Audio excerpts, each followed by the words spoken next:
My group basically is based in Matlot. It's Matlot Kingfishers, and we are the primary group that represent fisher folk in Matlot. We call it the Command and Fishing Group. The fishing group is mainly, the function really is to try and keep the fishing community alive. Our fishing community has been dwindling over the past 25 years. So we work together to try and maintain the fishing community.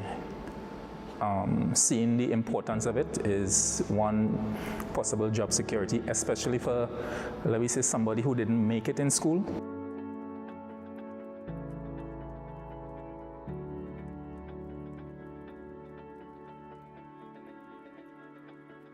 We don't have any industries in Toco.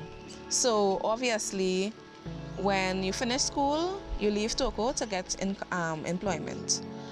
Those who go to higher education, they have to leave Toco to go out.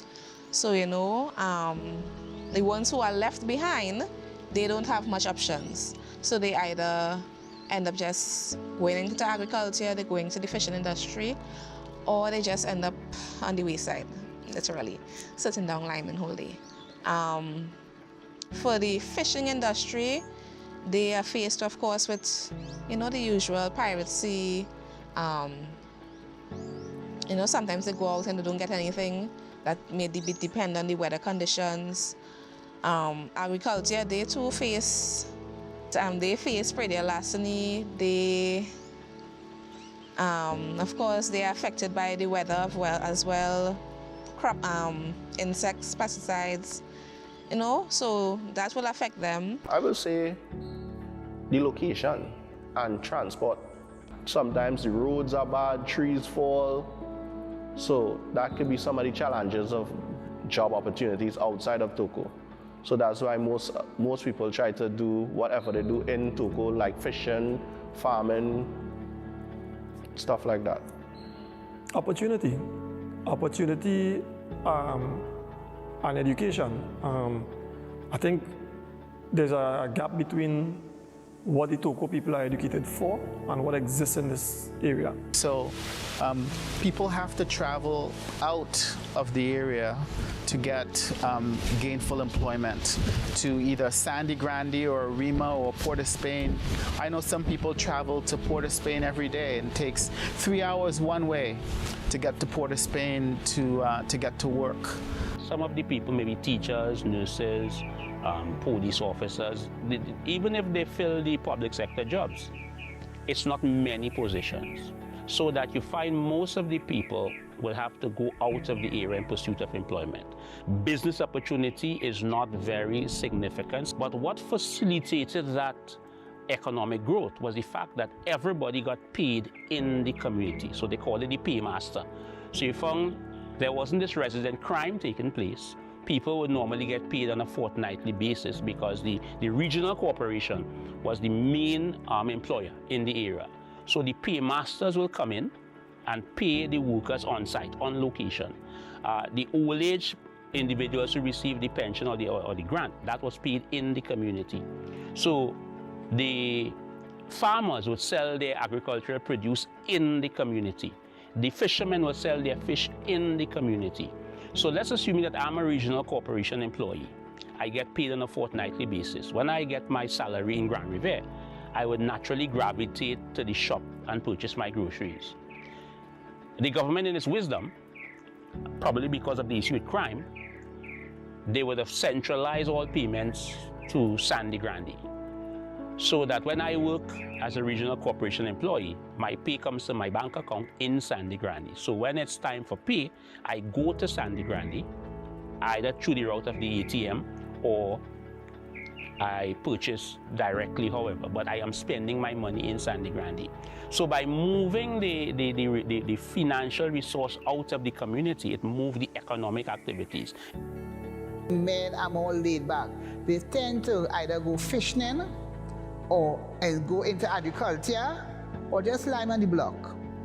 Where the women would progress, they will go forward, they will go out into the urban area and try to get more educated, because we don't have the institution up here to assist with education in the community here. what I will call sustainable jobs. There's an issue with that in terms of not having the environment created to enable that to happen in the kind of numbers that it should happen. I think one of the weaknesses here is that there is no proper training institution to prepare people for the world of work in any comprehensive way. So you have a heavy brain drain. When you got people well trained, they leave the community because there's no space in the community really for them to get meaningful employment, to stay in the community, to help build the community and that kind. So you have those issues.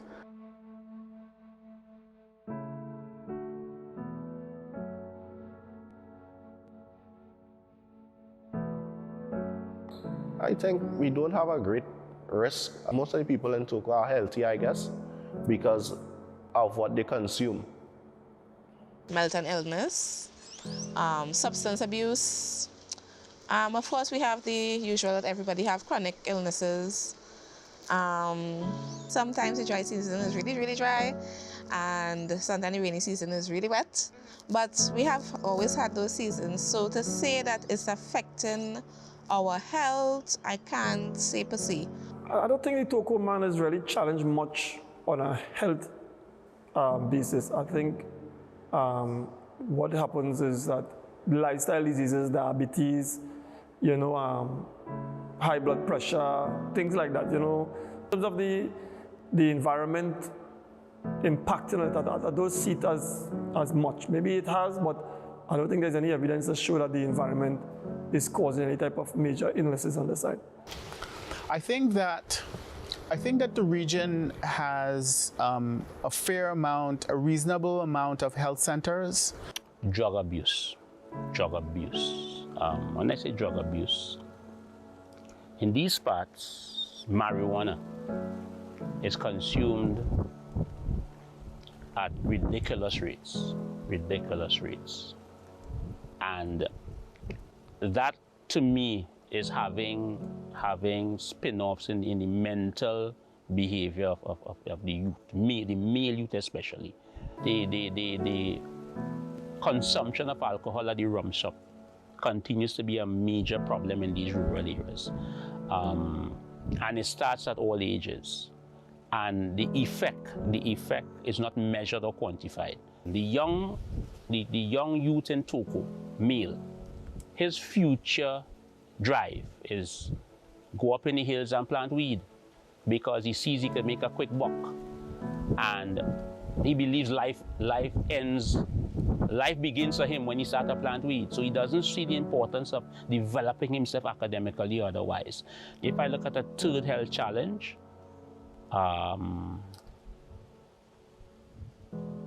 would be probably lifestyle in terms of diet.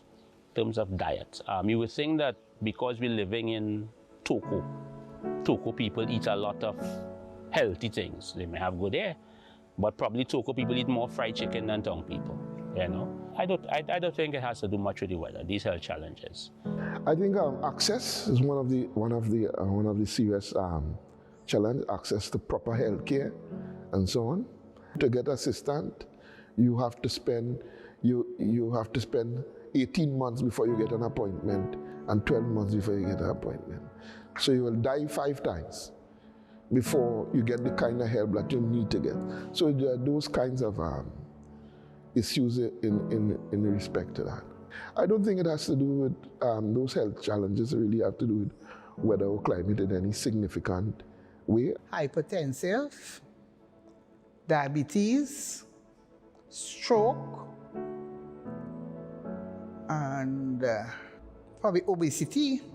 Cholesterol, hypertension, mental health, and diabetes. We eat without actually paying attention to the health issues part of it.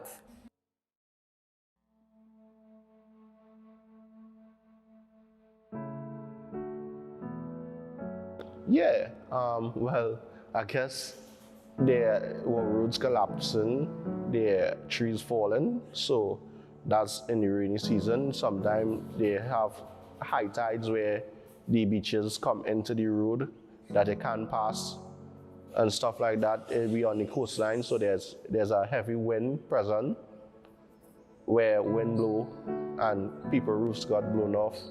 So I guess yes. Also, too, a few years ago, we had lots and lots of seaweed came up on the coast, and it hampered the turtles from being able to lay and blocked off the beaches, and it was hard for fisher people and for people to enjoy for regular citizens to enjoy the beaches, and also too, I think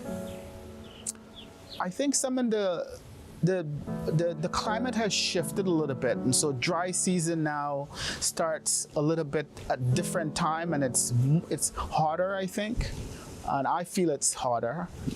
The farmers don't necessarily know how to plan for the crops or when to plant it, because the rain is not as it was before. It's changed. Rain patterns have changed from previous years, so it's harder for farmers to plan for their crops if they don't have up-to-date irrigation system. Yes, I think that you're seeing evidence of sea level rise. Like in the case of Grand River, there's a rock on the beach. We call the rock Buntu. It's at the end of the beach. And you could have gone down the beach, walk around the rock, and there was like about 40 to 50 feet of sand between the rock and the sea. Now the rock is in the sea. So in my lifetime, I have seen the sea come closer to land. I think one of the things, beside the visible erosions that you see, and so on, there are when it's dry season, the sun is more hot now as well. So you're finding the farmers having more issues in terms of bringing the crops that they normally bring. Over the last 10 years, most people who get affected with the weather are the fishermen.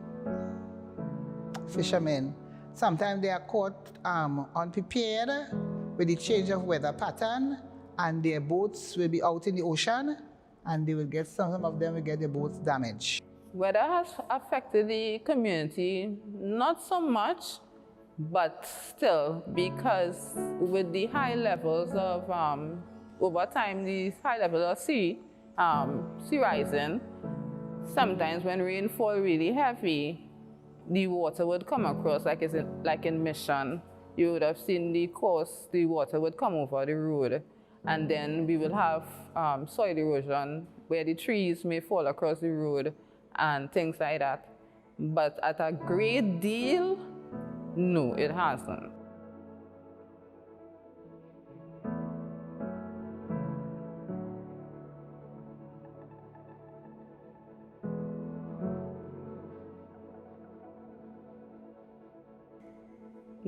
Community groups regularly, no.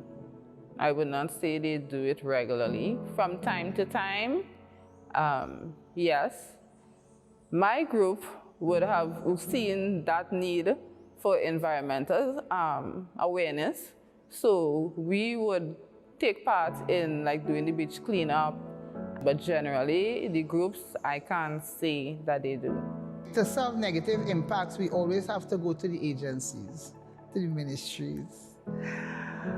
We tried, especially in Matlot, to build a ramp.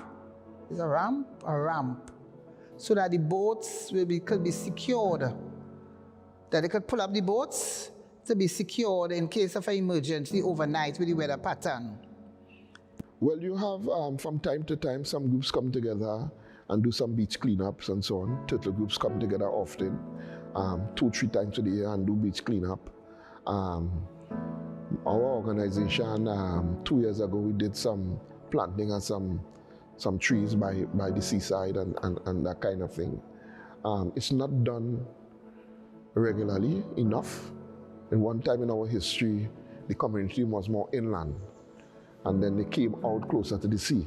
I feel history is going to repeat itself unless we do something to protect the seacoast, and we are saying we have less money than we had 15 years ago. So if we have less money and we didn't do the things do in that time when we had more money, then I'm not seeing how we're going to do it with less money. Groups have come together to treat with issues of conservation, sea turtles being one of them. Groups have responded to instances where they are being asked to form community emergency response teams. But there is not this concerted effort by any individual group to treat with environmental issues at that level discussed. No, I'm not seeing that. Not that I'm aware of. It's something that it's something to think about. We protest. We protest when the road is bad. When we had the bad weather and their bridges were washed away and so forth, they did come out, they protested, and it seemed to be effective. But to say that we ourselves do anything for ourselves, no. No, we do depend on the government to assist. Yeah, well, as a community, I said, as a kind of a close-knit community, so when this stuff happens, you see neighbors come out and help each other, so they combat the situation as fast as they could before the relevant persons come to help.